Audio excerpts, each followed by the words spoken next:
Destiny को मानते हैं? लाइफ जो है वो फिक्स मैच है, कभी बहुत उल्टा पड़ जाता है बता।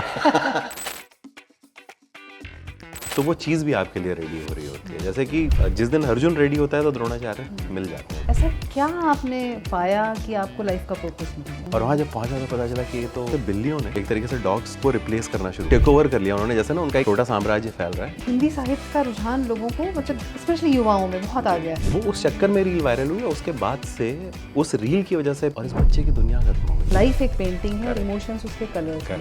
बाद में जब बनारस खुला मेरे को, जो असली बनारस है, जो पम्मी भी है वो क्या कर रही है, वो अपनी मर्जी से एक चीज करना चाहती है और वो कर रही है। आपको कोई ऐसा किरदार है जो आपको लगता है कि ये किरदार मेरे दिल के बहुत करीब है? एक चीज़ मुझे बहुत अमेज करती है रविंद्रनाथ टैगोर को, जब भी आप पढ़ें, पुरुष होकर उन्होंने महिला के मन की बात जिस खूबसूरती से कागज़ पर उकेरी है, वो मुझे लगता है कोई महिला भी नहीं लिख सकती उतना। मैं आपको बताऊंगी तो जो आप अगले इंटरव्यू में यूज़ कर सकते हैं। जो मैंने नहीं बताया है शायद, पता नहीं। और वो डिलीवरी बॉय है लखनऊ में। IIT के अटेम्प्ट और प्यार के अटेम्प्ट लगभग एक जैसे चलते थे। आपने एक कविता भी लिखी है, आई थिंक, शुरुआत कविताएं मैंने बहुत सारी लिखी हैं। एक पॉइंट पे मैंने कविता छोड़ी क्यों, मैं आपको ये बताता हूँ। वो मजाज साहब का शेर भी है कि ज़माने से आगे तो बढ़ी है मजाज, ज़माने को आगे बढ़ाना भी है।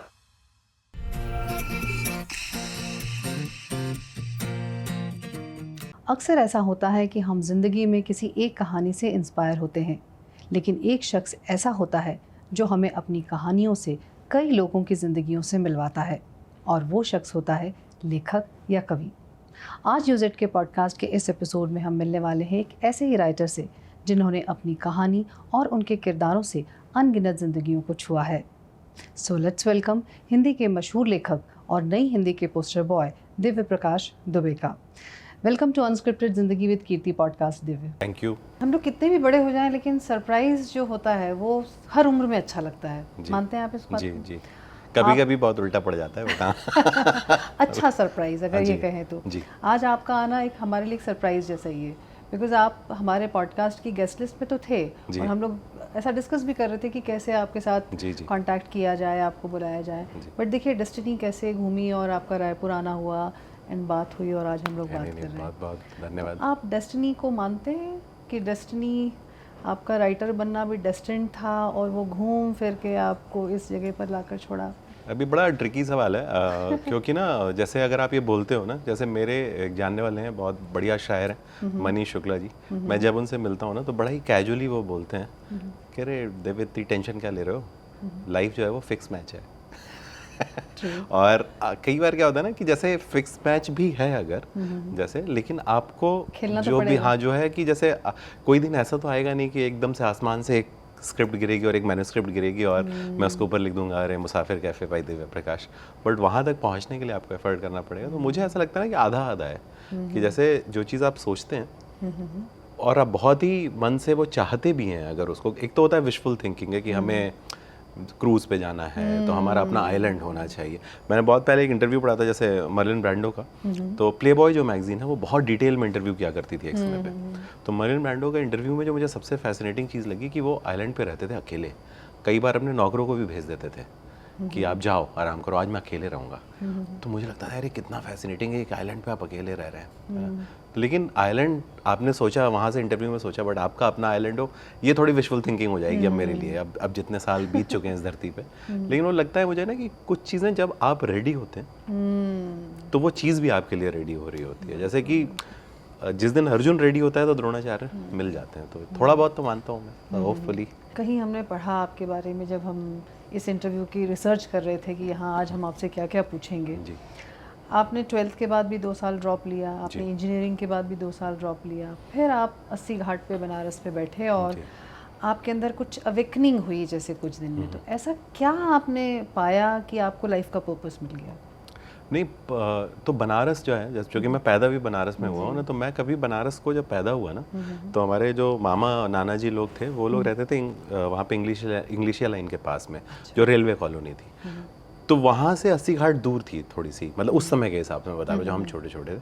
तो मैं कभी ना बनारस की जो मेरी मेमोरी है जो बचपन की, वो एक कुल्फ़ी वाले की है उस रेलवे कॉलोनी की। एक क्रिकेट मैच होता था, नाइट क्रिकेट मैच, और वहाँ पे शाम को उस समय गैस का इतना कॉन्सेप्ट नहीं था जो LPG होती है। तो लोग घर के बाहर कोयला जला के उस पर बहुत लोग खाना बनाते थे, जो कि रेलवे कॉलोनी में गार्ड थे मेरे नाना जी, तो जिस तरीके के वो क्वार्टर थे, तो वो मेमोरी है। लेकिन बाद में जब बनारस खुला मेरे को, कि जो असली बनारस है वो रेलवे कॉलोनी नहीं है, वो तो घाट पे है, वो तो वहाँ के आवारागर्दी करने में है, वो तो रैंडम घूमने में है।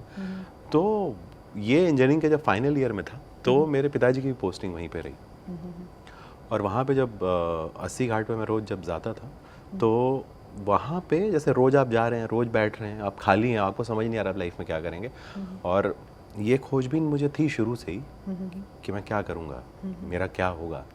और आप इंजीनियरिंग के फाइनल ईयर में आपको समझ नहीं, आपको एग्जैक्ट एक ही चीज़ पता है कि आपको वो नौकरी नहीं करनी है।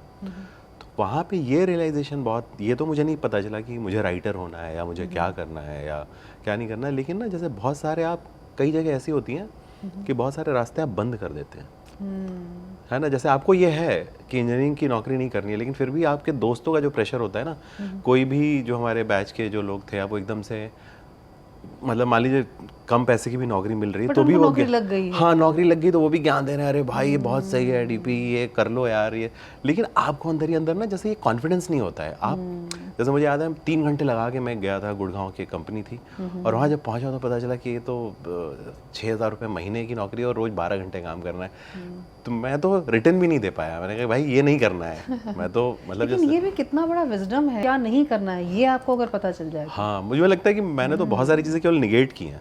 जैसे जो मल्टीपल जो एमबीए में सिखाया जाता है कि एमबीए का जब आप एंट्रेंस देते हैं तो वहाँ पे जो एक चीज़ सिखाते थे हमें, कानपुर में एक नीरज प्रसाद करके टीचर है, कि आपको ना कई बार सही जवाब नहीं पता हो, लेकिन आपको 3 गलत जवाब पता होते हैं कि ये नहीं हो सकता, ये नहीं हो सकता, और वो बहुत सारी चीज़ों से बचा लेता है आपको। वरना ये बहुत हॉलो इफेक्ट होता है ना दोस्तों का, कि यार कर ही लेते हैं ना 2 साल, और उसके बाद क्या होता है, आपके जब 6 महीने नौकरी शुरू होती है तो कुछ एक लोग विदेश चले जाते हैं, तो उनकी भले वो जाके वहाँ पे 5 लोग एक ही कमरे में रह रहे हैं, भले खुद ही खाना बना रहे हैं बेचारे, इतना ग्लोरीफाई करते हैं हाँ, उसको। कि अरे, क्योंकि और तब तो वो ये भी नहीं था, बढ़िया था कि इंस्टाग्राम और सोशल मीडिया ऐसा नहीं था ना कि चेक इन कर रहे हैं, कैसे रह रहे हैं। जैसे आपने सोशल मीडिया की बात की देवे, तो अभी हम देख रहे हैं रिसेंटली अगर देखा जाए तो हिंदी साहित्य का रुझान लोगों को, मतलब स्पेशली युवाओं में बहुत आ गया है। और आप भी हालांकि उस समय के रहे हैं जब अंग्रेजी जो साहित्य था वो बहुत ग्लोरीफाइड था, और जो लोग पढ़ते नहीं थे वो भी हाथ में पकड़ के किताब चलते थे दिखाने के लिए कि हम अंग्रेजी साहित्य पढ़ते हैं।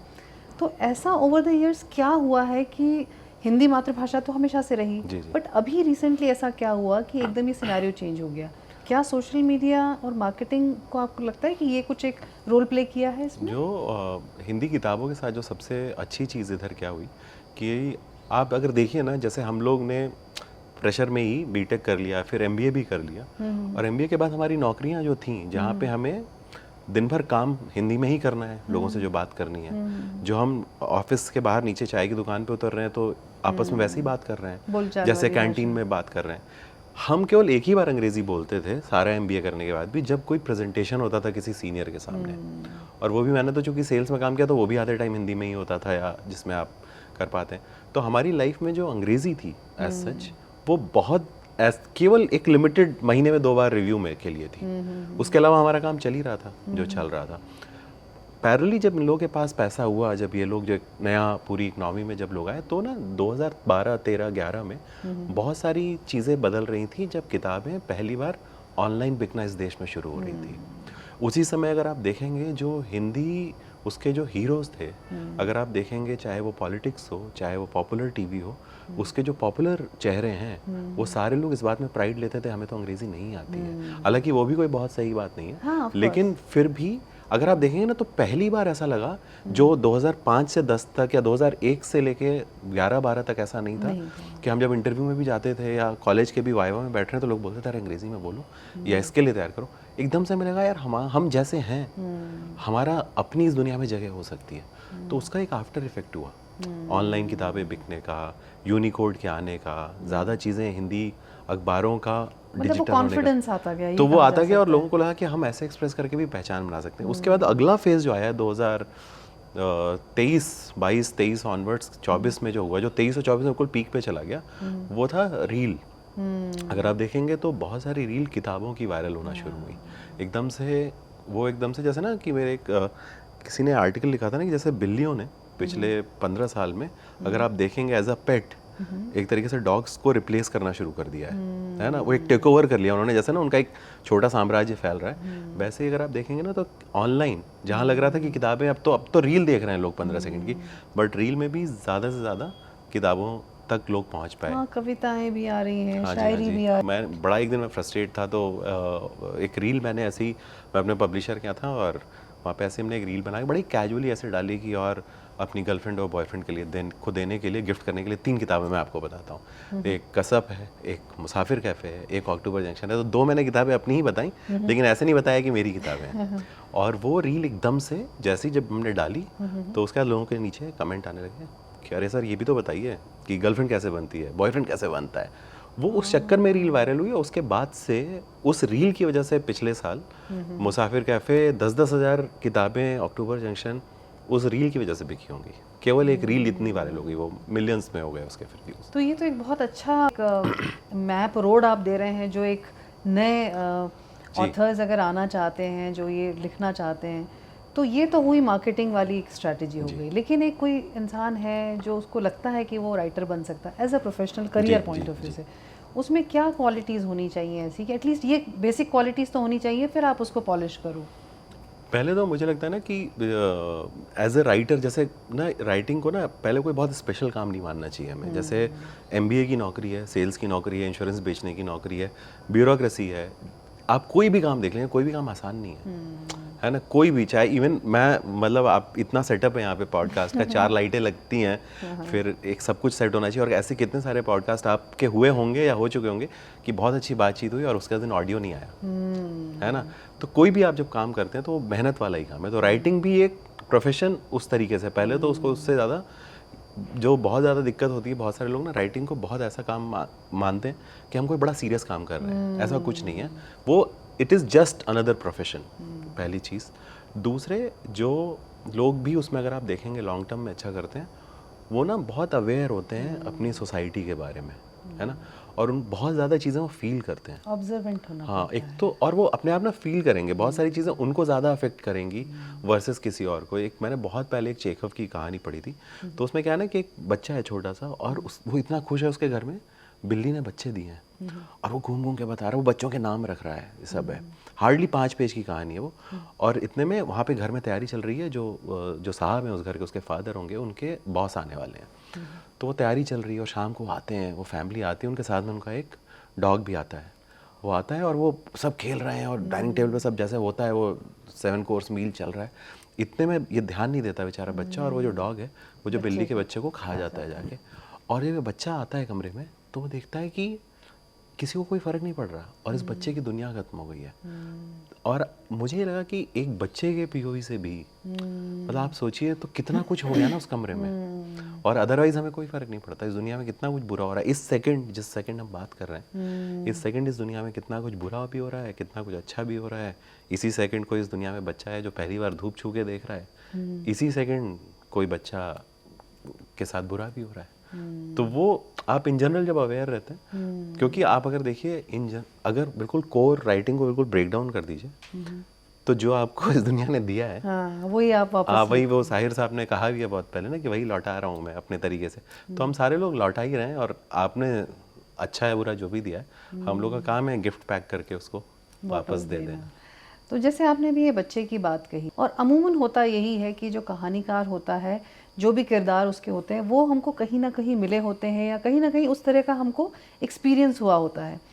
आपने इतनी कहानियाँ लिखी हैं, इतने किरदार हैं, आपको कोई ऐसा किरदार है जो आपको लगता है कि ये किरदार मेरे दिल के बहुत करीब है, या ये मैं ही हूँ? नहीं, एक तो जैसे ना, मैं आपको कभी सच नहीं बताऊंगा कि कौन सा किरदार मैं ही हूँ, क्योंकि हमेशा कहानियाँ, क्योंकि ज़्यादातर जो कहानियाँ आपको लगता है कि ये तो हो ही नहीं सकता, वो सच होती हैं, या वो ऐसा कुछ सच आपने देखा होता है। बट धीरे धीरे जब आप शुरू में कर रहे होते हैं ना, तो बहुत जो होता है ना कि एक कैरेक्टर से आप बहुत अगर प्यार करेंगे, तो आप अगले प्यार में जा नहीं पाएंगे। तो हर किताब जैसे ब्रेकअप की तरीके से आती है, कि मैं जैसे अब अपनी किताब दोबारा पढ़ने में मुझे बहुत दिक्कत होती है, क्योंकि अब एज अ राइटर आप बदल चुके हो, आपको लगता है यार ये लाइन और अच्छे से कह सकते थे, इस बात को और साफ तरीके से कह सकते थे, इतना लिखने की ज़रूरत ही नहीं थी, ये तो एक लाइन में हो जाता। लेकिन फिर भी जैसे कुछ चीज़ें ना, जैसे वो अधूरी जो रह जाती हैं, जैसे मुसाफिर कैफ़े में भी जो पम्मी का कैरेक्टर था, तो मुझे लगता है मैं कभी ना कभी शायद लौट के वहाँ जाऊँगा, क्योंकि मैं किताब में जितनी जगह वो डिज़र्व करती थी एज अ कैरेक्टर, तब मेरी मेच्योरिटी नहीं थी कि मैं दे पाऊँ, जस्टिफाई नहीं हाँ, तो मुझे लगा कि मैंने गलत हो गया मुझसे, जो मुझे बहुत बाद में रियलाइज़ हुआ। खुशी, और शायद मैं दोबारा लिखूं तो भी मैं उतना ही लिखूं, क्योंकि अगर मैं बहुत ज़्यादा लिख दूंगा तो वो जो सुधा और चंदर है वो शायद उनका इफेक्ट चला जाएगा। लेकिन मुझे नहीं मालूम, लेकिन मुझे एज अ पर्सन लगता है कि रियल लाइफ में अगर किसी एक व्यक्ति से मैं मिलना चाहूँगा तो वो पम्मी होंगी, या अगर दो से मिलना होगा तो इब्ने बतूती में जो शालू अवस्थी का कैरेक्टर है, मैं उससे रियल लाइफ में मिलना चाहूँगा। लेकिन अगर आप मुझसे पूछेंगे कि कोई एग्जैक्ट वैसा व्यक्ति, किसी महिला से मैं मिला हूँ जो सिंगल मॉम है और एग्जैक्टली वैसे ही लगता, ऐसा नहीं है। वो बहुत इमेजिनेशन भी हो जाती है, बहुत ज़्यादा आपके मन में एकदम से रैंडम आने लगती हैं चीज़ें, वो दिखने लगता है आपको, पता नहीं कैसे वो हवा में बनता है और आ जाता है। आपने कहा कि जो ये किरदार है, आपने कहा पम्मी का किरदार से आप मिलना चाहेंगे, शालू अवस्थी के किरदार से मिलना चाहेंगे। एक बात मुझे समझ में नहीं आती, बिकॉज बीइंग अ राइटर हम भी जब लिखते हैं तो एक महिला का जो परसेप्शन है वो लिखना आसान होता है, और एक चीज़ मुझे बहुत अमेज करती है रविंद्रनाथ टैगोर को, जब भी आप पढ़ें जी, आज से 100 साल पहले एक पुरुष होकर उन्होंने महिला के मन की बात जिस खूबसूरती से कागज़ पर उकेरी है, वो मुझे लगता है कोई महिला भी नहीं लिख सकती उतना, अपने आप को नहीं समझ सकती। आप भी एक मेल हैं और आपने जैसे फीमेल जब कैरेक्टर्स आप लिखते हैं तो कितना मुश्किल होता है? अब मुझे नहीं मालूम रविंद्रनाथ टैगोर जी के लिए कितना मुश्किल होगा, लेकिन ना मैं जिस दुनिया से आता हूँ ना, जैसे मैं जब कॉर्पोरेट में भी गया, जैसे मैं जिस स्कूल में पढ़ा वहाँ तो लड़कियाँ नहीं थी, तो हमारे लिए लड़कियाँ पहली बार ना मिस्ट्री की तरह आई। वो ट्यूशन में पहली बार 1 घंटे के विंडो में थी बस, है ना, कि हम उस 1 घंटे में ही उनको जान भी लें, उनसे दोस्ती भी करने की कोशिश कर लें, उसमें उनको हम बिना बताए घर में पीछे जाके, क्योंकि तब हमें समझ नहीं थी, तो हम पूरा पीछे शहर घूम के उनके घर तक छोड़ के भी, और उसमें कुछ करना भी नहीं है कि मैं बड़ी बात, फेजेस होते होंगे, हाँ, मुझे लगता है कि कुछ समय तो सिर्फ देख ही रहे हैं तो फिर थोड़ी हिम्मत कर रहे हैं। तो जैसे वो हम लोग क्या, जैसे मैं हमेशा बताता था ना कि आईआईटी के अटेम्प्ट और प्यार के अटेम्प्ट लगभग एक जैसे चलते थे, क्योंकि उसमें उतना ही टाइम लग जाता था, अब आज की तरह कैसे नहीं था। लेकिन जो मुझे हमेशा लगता है कि जिस दुनिया में, जो कि कॉर्पोरेट में जब मैं आया या जब कॉलेज में गया, तो जिस तरीके की लड़कियां हमारी बैचमेट थी या जो कलीग थे, उनका बहुत इफेक्ट रहा मेरे पे, क्योंकि वो लोग कोई कमज़ोर नहीं थे। या इनफैक्ट जैसे मेरी घर पे ही मेरी बहन है, मैं ट्रेन में अकेले चलना शुरू किया मैंने क्लास 8th में, और मेरी बहन ने अकेले उसको सहारनपुर से, मुझे याद है कि उन्होंने भेज दिया था लखनऊ, जब वो क्लास 6th में थी। आज की डेट में भी बहुत बच्चे 6th क्लास की बच्ची को लाख आप मोबाइल दे दो, उस समय तो मोबाइल भी नहीं था, तो मैंने वो बचपन से ना वैसे देखा माहौल। तो इसलिए इसीलिए ना कई बार मुझे जब ये भी पूछा जाता है ना कि आपके कैरेक्टर जो लड़के हैं वो बहुत प्रोग्रेसिव हैं, क्योंकि मैंने देखा ही, और अगर मैंने बाकी भी ऐसा नहीं है कि नहीं देखा, मुझे कई बार हम लोग जब कहानी लिख रहे होते हैं तो हम चाहते हैं कि ऐसी दुनिया हो या ऐसी लड़कियां हों। तो एक वो मजाज साहब का शेर भी है कि ज़माने से आगे तो बढ़ी है मजाज, ज़माने को आगे बढ़ाना भी है। तो मुझे हमेशा लगता है कि ये मेरी गाइडिंग फिलॉसफी रही है। तो इसलिए मैंने, क्योंकि बहुत सारी लड़कियां जब पढ़ती हैं वो किताबें, या जैसे मुसाफिर कैफ़े में भी मेरे को लिखते समय तक नहीं आइडिया था, लेकिन बहुत सारी लड़कियों ने पढ़ने के बाद बोला कि सर हम भी जल्दी शादी नहीं करना चाहते, है ना, हमें भी है कि हम अब जब नौकरी कर ही ली है, हमने पढ़ाई कर ली है, तो हम नौकरी करें, अपनी मर्जी से करें।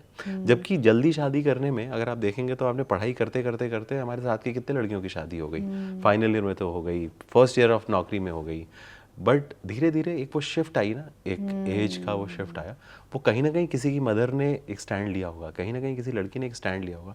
तो मुझे ऐसा लगता था कि ऐसी लड़कियों की कहानी कहनी चाहिए, जबकि अगर आप देखो तो बहुत बड़ी बात नहीं है, हाँ, बहुत बेसिक हाइजीन है कि हमें, जैसे जो पम्मी भी है वो क्या कर रही है, वो अपनी मर्जी से एक चीज़ करना चाहती है और वो कर रही है, दैट्स इट। वो ना ऐसा नहीं है ना कि कोई बहुत मचा रही हो इस दुनिया में कि बहुत गलत कर रही हो, कुछ नहीं, एक अपनी, और वो बहुत छोटी सी चीज़ें थी, तो मुझे लगा कि ऐसा होना चाहिए, इसलिए आपने वो किया। जो भी राइटर है वो लिखता है, एक ये उम्मीद तो होती है कि मेरी राइटिंग या मैं जो कन्वे करना चाहता हूँ वो लोगों को अच्छा लगे, लोग उसको पसंद करें, पॉपुलर हो, ये तो एक अलग चीज़ है। लेकिन एक दिली ख्वाहिश एज अ ह्यूमन बीइंग ये रहती है कि हमारा जो आर्ट है या हमने जो क्राफ्ट रेडी किया है वो किसी ना किसी की लाइफ में को छुए और कुछ उनकी लाइफ में कुछ वैल्यू ऐड करे। तो ऐसे कोई आपको कोई फ़ैन मोमेंट आपको याद आता है कि जैसे मैं अपनी किताब के लिए बोल सकती हूँ, ऐसा लग रहा है कि जैसे मैं भी अपनी किताब की पब्लिसिटी कर रही हूँ। करना ही चाहिए कि लेखकों को और ज़्यादा करना चाहिए। तो वो किताब हमने अपने बच्चों के लिए लिखी थी लेटर फॉर्म में। तो हमारी एक नोन एक डॉक्टर हैं दिल्ली में, काफ़ी सीनियर और फेमस ENT सर्जन है, वो आई थिंक केदारनाथ गई होंगी तब, और उसी वक्त लैंडस्लाइड वगैरह हुआ। तो उन्होंने अपने एक विश लिस्ट बना ली, सोचा कि अब पता नहीं कभी कुछ हो सकता है मैं ना रहूं, तो उन्होंने सारी चीज़ें कि ये कपड़े मेरे उसको दे देना, ये सामान यहाँ रखा है। उस विश लिस्ट में ये किताब का जिक्र उन्होंने किया कि उनके बेटे के लिए, उनके बेटे का नाम नभ है, और कहा कि ये बुक नभ तुम ज़रूर पढ़ना। तो मुझे लगा कि मेरा लिखना वो सफल हो गया। एक व्यक्ति ने भी अगर उस चीज़ की वैल्यू की तो वो हो गया। आपकी लाइफ में आपने इतनी सारी किताबें लिखी हैं, कोई ऐसा फ़ैन मोमेंट आया जब आप इमोशनल हुए हैं और आपको ऐसा लगा होगा कि मेरा लिखना सफल हो गया? नहीं, ऐसे कई मोमेंट हैं, लेकिन एक जो मैंने नहीं बताया है शायद, पता नहीं, एक ना जैसे मुसाफिर कैफ़े पढ़ के बहुत सारे लोगों ने कैफ़े खोले, मतलब इस देश में बहुत सारे वो हो गए। मसाला चाय पढ़ के मसाला चाय का भी एक मैंने देखा था, भोपाल का, इंदौर का कहीं का वो था कि उन्होंने एग्जैक्ट किताब के कवर से अपनी दुकान का बना रखा था, वो सब था।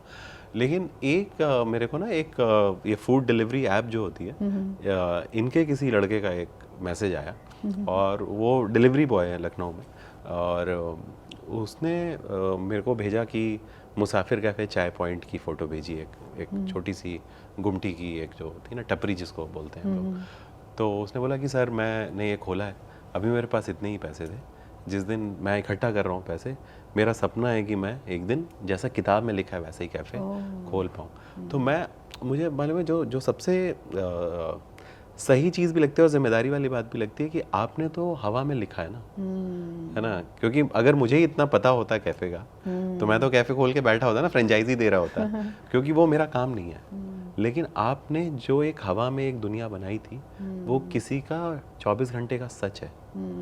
तो वो काफ़ी मेरे को इमोशनल लगी थी बात। और ऐसे तो बहुत सारे, जैसे इब्ने बतूती पढ़ने के बाद से मुझे बहुत सारे हैंड रिटन लेटर्स आए लोगों के, क्योंकि उसमें एक माँ और बेटे की कहानी है।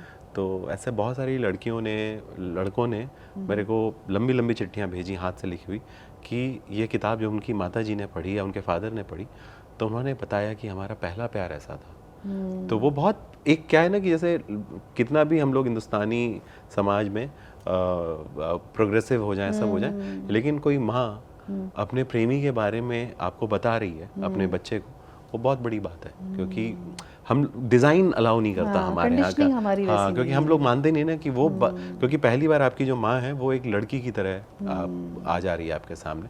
तो वो काफ़ी इमोशनल था। लोगों ने बहुत सही सही बातें उसमें लिख के भेजी थी, उन्होंने रखी हुई हैं संभाल के। आपने जो ये रिलेशनशिप्स की और इमोशंस की बात की, तो मेरे जहन में अभी 2 शब्द ऐसे आए जिससे कि एक राइटर की राय पूछनी बहुत ज़रूरी होती है, क्योंकि राइटर्स होते हैं वो, उनकी एक अलग दुनिया भी होती है, क्योंकि इतने सारे लोगों के जो इम्प्रेशंस होते हैं वो उनके अंदर होते हैं। तो वो आई थिंक इन 2 शब्दों को बहुत अच्छे से डिफ़ाइन कर सकते हैं। तो पहला शब्द है इमोशंस। आपको क्या लगता है कि इमोशंस को आप कैसे डिस्क्राइब करेंगे? दिव्य प्रकाश दुबे कैसे? ये बहुत मुश्किल सवाल हो जाते हैं, क्योंकि कैसे जो आपके अभी दिमाग में आ रहा है, कोई दिक्कत नहीं। इमोशंस मेरे हिसाब से उसको अगर मैं जितना मुझे थोड़ा बहुत आता है, मेरे ख्याल में कनेक्शन जो शब्द है उसका क्लोजेस्ट होगा। क्योंकि अगर आप देखेंगे कि हम अखबार भी पढ़ते हैं डेली ना, तो अखबार में हम देखते हैं बस खाई में गिरी, हमें कोई यहाँ पे ना माथे पे ऐसे शिकन भी नहीं आती हमारे, हम चाय बिस्किट में डुबो के खाते रहते हैं, वहाँ गाज़ा में कुछ हो गया, यहाँ हो गया, वहाँ हो गया। बट सेम चीज़ आपके घर में आपकी भाई बहन बच्चे के साथ कुछ एक खरोच भी लग जाती है तो हम पूरा परेशान हो जाते हैं। तो वो क्योंकि उसका कॉन्टेक्स्ट क्या है, कनेक्शन है उसके बीच में, एक हमारा रिश्ता है उस तरीके का। तो इमोशन बड़ी सब्जेक्टिव इसीलिए चीज़ है ना कि आप सामने 10 लोग मर गए हैं और आप आराम से बिस्कुट ऐसे डिबोते हैं और ऐसे खा जाते हैं, आपको यहाँ पे कुछ नहीं होता। और सेम टाइम पे कोई एक हल्का सा गिर भी जाता है घर में और धम से आवाज़ आती है तो आपकी पूरी दुनिया हिल जाती है, अरे बाप रे क्या हो गया। और अगर इसको थोड़ा और फिलोसफिकल एंगल में लेके जाया जाए तो इमोशन एक मुझे ऐसा लगता है कि एक पेंटिंग की तरह है जी। लाइफ एक पेंटिंग है और इमोशंस उसके कलर्स हैं। बिल्कुल। अगर हम ज़्यादा कोई भी कलर, किसी भी इमोशन का ज़्यादा कलर अगर डाल देंगे तो पेंटिंग बिगड़ जाएगी। ये बहुत अच्छा जवाब मैं अगले किसी इंटरव्यू में यूज़ करूँगा। और फ्रीडम तो मुझे लगता है सबसे बड़ी चीज़ है इस धरती पे। इसको अगर आपको एक लाइन में डिफाइन करना हो फ्रीडम को, मैं आपको बताऊंगी तो जो आप अगले इंटरव्यू में यूज़ कर सकते हैं। फ्रीडम मतलब मुझे जैसे हम हैं वैसा होने की जो जगह है वही फ्रीडम है। क्योंकि आप अगर देखिए तो हम जैसे ही बाहर निकले, अभी जैसे हम लोग भी कैमरे के सामने जितना मुस्कुरा रहे हैं, जैसे भी कट होगा तो एकदम से चेहरा बदल जाएगा। तो जैसे जैसे हम हैं, एक तो जैसे ना सारी बात क्या है इस दुनिया में, जो मुझे लगता है कि चाहे कोई भी व्यक्ति हो, चाहे वो बीए कर रहा हो, चाहे बीटेक कर रहा हो, चाहे वो MIT से जाके पढ़ रहा हो, PhD कर रहा हो, वो अल्टीमेटली एक ही काम कर रहा है, वो इस दुनिया में अपनी जगह बनाने की कोशिश कर रहा है। इस जगह और बनाने के अलावा इस जगह ढूंढने की भी कोशिश कर रहा है। और फ्रीडम जो अल्टीमेट जो है कि जैसे आप हैं, एक तो ये है कि हम पहले थोड़ा अच्छा हम सीख जाएं, हम थोड़ा पॉलिश हो जाएं तो हम इस काम आ सकते हैं, हम थोड़ा अपने आप को बदल लें तो हम इस काम आ सकते हैं। एक उसका दूसरा जो वो है ना कि आप जैसे हैं इस दुनिया में कोई वैसी एक जगह भी खाली है, हम वहाँ तक पहुँच के एग्जैक्टली जैसे हैं वैसे रह पाए। मुझे ऐसा लगता है कि जिस दिन आप अपने आप से मिल लेते हैं, हाँ, तो I वो think है वो कि आपका वो free मेकिंग moment पीस है। विद वन सेल्फ जो है ना, कि अदरवाइज तो क्या हम सारा एक प्रोजेक्शन है ना सारा का सारा, तो वो है। चलिए बैक टू आपके प्रोफेशन पर आते हैं। इसका यही जवाब आप देने वाले थे या मुझे कुछ बिल्कुल, और याद बिल्कुल, रखना है? नहीं, इसका यही जवाब मैं देना चाह रही थी कि जब आप अपने आप से मिल लेते हैं जी, आई थिंक वो आपका एकदम फ्री मुक्त हो स्पिरिट जाते हैं। मोमेंट करेक्ट, होता है। करेक्ट। जैसे अभी आप एक कहानीबाज जैसे आप जी। करते हैं, ऑडियो आपने फॉर्मेट निकाले हैं। लिखना एक होता है कहानी, और जब हम लिखते हैं तो लोग उसको पढ़ते हैं तो वो एक अलग एंगल जी। होता है, और जब हम बोलते हैं तब लोग सुनते हैं। जी, क्या डिफरेंस लगा आपको? मुझे हमेशा ना, जैसे मैंने बहुत बाद में डिस्कवर की ये चीज़ कि बहुत सारे जो मुझे रीडर्स मिले बुक के, वो तब मिले जब मैंने ऑडियो में कहानी कहना शुरू किया। अच्छा। क्योंकि कई सारे ऐसे लोग थे जो केवल सुनते थे, पढ़ते नहीं थे, बट उन्होंने मेरे को एज अ राइटर डिस्कवर किया, एज अ ऑथर डिस्कवर किया। और कई सारे ऐसे लोग थे जो यहाँ पे मुझे पढ़ते थे, बट उन्होंने एक नई साइड देखी कि अरे कोई बैठ के, जैसे क्या है ना कि जब आप पढ़ रहे हैं तो एक दूरी है, कि एक दूरी क्या है कि जैसे कोई ऑथर है, एक ऑथर के साथ वो चला जाता है कि वो बहुत बड़ी बड़ी बातें बता रहा है हमें, लेकिन जैसे ही आप कहानी सुनाते हैं तो ऐसा लगता है कोई दोस्त आपका है, वो आपको कोई बात, और वो दोस्त कहानी भी नहीं सुना रहा है। मैं जैसे अपनी वर्कशॉप में भी एक बहुत बेसिक चीज़ बताता हूँ कि अगर आपको ऑडियो में काम करना है तो कभी भी ना ये नहीं बोलना चाहिए कि मैं कहानी सुना रहा हूँ। कहानी झूठी होती है सब। आपको ये बताना चाहिए कि ये मैं अपने जीवन का कोई एक सच आपको बता रहा हूँ, है ना। कभी भी ये बोलना ही नहीं चाहिए कि चलो अच्छा मैं कहानी सुनाता हूँ, चलो मैं एक बात बताता हूँ। बहुत एक छोटा सा फ्लिप है, लेकिन जो वो भले आप झूठी बोलें लेकिन वो बात से बात सच हो जाती है, ये वैसा है। तो इसीलिए ऑडियो में ना एक और पर्सनल, क्योंकि दो चीज़ें ऐड हो गई ना उसमें, एक शब्द ऐड हो गए और एक आपका जो भाव है, जो आवाज़ है वो ऐड हो गई। और मुझे ऐसा लगता है जैसे जो मेरी जो स्ट्रेंथ है उसमें, आवाज़ के लिए मैंने ऐसा कुछ नहीं किया, वो नेचुरली मेरे को मिली हुई है। उसके लिए मैंने तो ना मैंने रियाज किया, ना मैंने वो पेंसिल जी वो लगा के जैसे लोग जो करते हैं वॉइस ओवर में, वो सब कुछ नहीं किया। एग्जैक्टली उतनी ही अचार खाता हूँ जितना आज से 10 साल पहले खाता था। तो गले के लिए भी कुछ नहीं, वो नेचुरली है। और वो एज के साथ शायद थोड़ी आवाज़ बेहतर होती जाती है थोड़ा, एक क्योंकि मैं तो चाहता था कि मेरी आवाज़ हो, एक पाकिस्तानी स्टोरी टेलर हैं ज़िया मोहिद्दीन, तो मैं शुरू में बड़ी उनकी नकल करने की कोशिश करता था कि इनके जैसा अगर मैं बोल लेता, इतना साफ मैं बोल लेता तो बस हो जाता। फिर मैंने एक सिंगर हैं वो सॉफ्ट रॉक गाते थे, लियोनार्ड कोहेन, तो जब मैंने उनका सुना तो मुझे लगा रहा इनके जैसी आवाज़ हो जाती है अगर। फिर मैं जो कि रजनीश को फिर मैंने पढ़ा पहले, बाद में कभी सुना तो रजनीश चूँकि उच्चारण तो गलत करते थे, लेकिन रजनीश के साथ ये था कि उनके जो पॉजेस थे वो गोल्डन थे, कि वो जैसे वो पॉज लेते हैं, मैं सोचता हूँ जब मैं बोलते बोलते रुकूँ तो ऑडियंस बिल्कुल सांस अटकी रहे उसकी, अरे। तो धीरे धीरे आप फिर कई सारे इंप्रेशन लेते हैं। फिर आपका कोई कॉलेज का एक दोस्त होता है जो बात बताता है कि भाई मेरे साथ ये हुआ, तो वो कुछ नहीं हुआ उसके साथ, है ना, साइकिल ही लड़ हुई होगी किसी से, स्कूटी से, लेकिन वो ऐसे बताता था, आपको लगता था यार ये अंदाज आ जाए मेरे अंदर। तो वैसे धीरे धीरे आप कई सारे इंप्रेशन लेके फिर अपना एक तरीका मिक्सिंग में डाल के जान जाते हैं धीरे धीरे। बट आई थिंक मुझे ऐसा लगता है कि सबसे ज़्यादा इम्पोर्टेंट जो चीज़ होती है, आवाज़ के तरीके, पॉज, सब कुछ, स्ट्रेस कहाँ देना, ये सब कुछ सिखाया जाता है। लेकिन फिर भी जब तक आप अगर उसमें जान या आपके भाव नहीं डालेंगे, क्योंकि कम्युनिकेट अगर आप नहीं कर पा रहे हैं तो आपकी आवाज़ चाहे कितनी भी अच्छी हो, वो नहीं आप, तो आप लगता है कि आपका ये बेस्ट पार्ट ये है कि आप कनेक्ट कर पाते हैं, कम्युनिकेट कर पाते हैं। मतलब क्योंकि मैं कभी भी जैसे ये मानते नहीं हूँ ना कि कुछ झूठ है, मतलब मैं कुछ भी फेंक सकता हूँ आपको सच के नाम पे।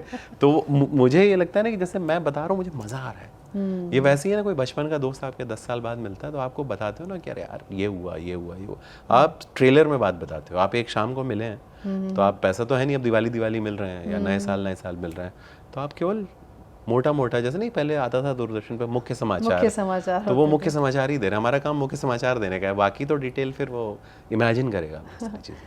तो आपने जैसे कहानियां भी लिखते हैं, आपने एक कविता भी लिखी है आई थिंक शुरुआत के कविताएं दिनों मैंने में। बहुत सारी लिखी हैं, और मेरा कविता का एक्सपीरियंस ऐसा है कि मैं मेरे अंदर एक जो कवि था वो मेरे अंदर के कहानीकार ने मार दिया उसको। और मैं ठीक ठाक कविताएं लिखने लगा था। एक पॉइंट पे मैंने कविता छोड़ी, क्यों मैं आपको ये बताता हूँ। तो एक पॉइंट पे जब आप एक होता है ना, जब युवा कवि या आशु कवि जिसको बोलते हैं, तो वो हो गए थे हम, तो तुकबंदी कर आके थोड़ा बहुत इधर उधर जोड़ जाड़ के तो मैं करता था। तो फिर मुझे एक जगह से दिल्ली से इनवाइट आया।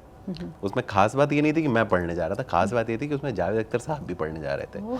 तो मैं वहाँ पे जब पहुँचा तो वहाँ पे और भी कई सारे कवि थे, तो मुझे नहीं याद बहुत सारे लोगों के नाम।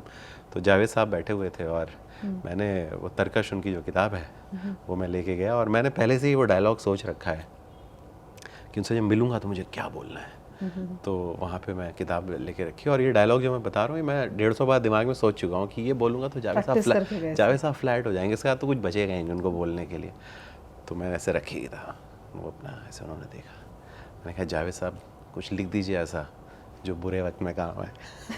अब मैं सोच रहा हूँ कि ये तो भाई बहुत ही स्मार्ट चीज़ मैंने बोल दी है। जावेद साहब ने ऐसे देखा, बोले बरखुरदार इसके लिए तो पूरी किताब लिख दी। और मेरे को उस दिन इतना छोटा लगा। फिर स्टेज पे जब गए तो फिर जब मैं सुना रहा था उस दिन पोएम, तो मुझे ये लगा ना कि मैं ये सही व्यक्ति नहीं हूँ कविता सुनाने के लिए उस समय तक। उसके बाद से फिर पब्लिकली बहुत कम पोएम सुनाई, या क्योंकि आपको शायद वो रियलिटी चेक चाहिए होता है। मुझे जल्दी हो गया, लेकिन जैसे अभी बहुत जगह मैं जाता हूँ और जो सुना रहे होते हैं लोग, तो मुझे लगता है कि इनसे तो मैं ठीक ही लिख लूँगा, लेकिन फिर भी मैंने उसको कर्व कर दिया धीरे धीरे, क्योंकि वो नेचुरल नहीं। और मुझे ये लगता है अभी भी कि कविता लिखना ना बहुत ज़्यादा और बहुत मेहनत का काम है। लोग मेहनत करते ही नहीं है उसमें, क्योंकि ना कोई बात को 8 लाइनों में कहना आसान नहीं। रैंडम बातें तो 1000 तरीके से कही जा सकती है, उसका कुछ नहीं है। तो ये आपका कविता लिखने का तो इल्यूजन आपका वहाँ टूटा। हाँ। लेकिन एज अ कहानी का भी नहीं टूटा, कोई इतना बड़ा आदमी exactly। वही मैं आप करियर ही खत्म कर दीजिए मेरा। नहीं करियर की खत्म होने की बात नहीं है।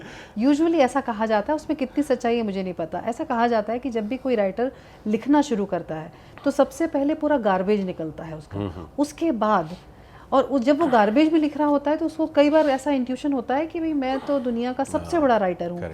लेकिन जिस दिन वो इल्यूजन टूटता है उसकी असली राइटिंग तब से शुरू होती है। ऐसा होता है।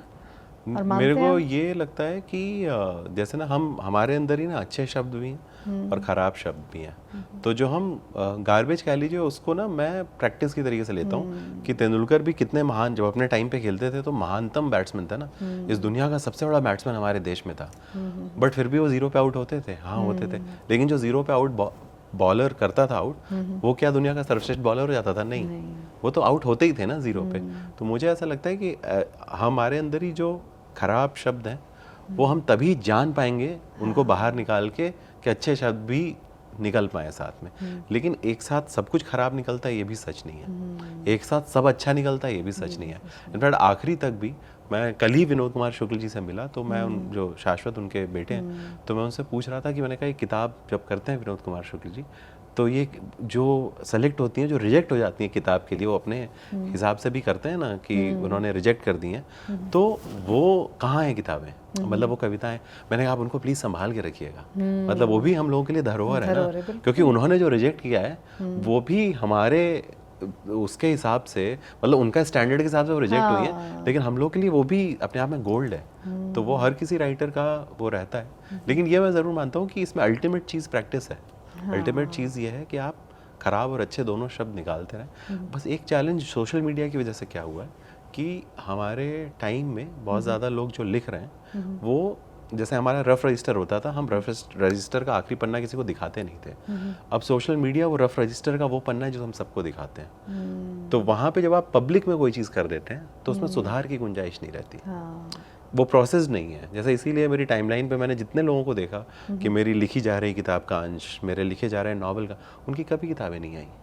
क्योंकि आपका दिमाग ऑटोमेटिकली मान लेता है कि मैंने कंप्लीट कर दिया। और अगर आप कहानी लिख रहे हैं या आप नॉवेल लिख रहे हैं और आपके अंदर अगर इतना पेशेंस नहीं है कि आप उसके छपने तक रुके रहें, उसको शेयर करने से दुनिया के, तो आप अभी रेडी नहीं है।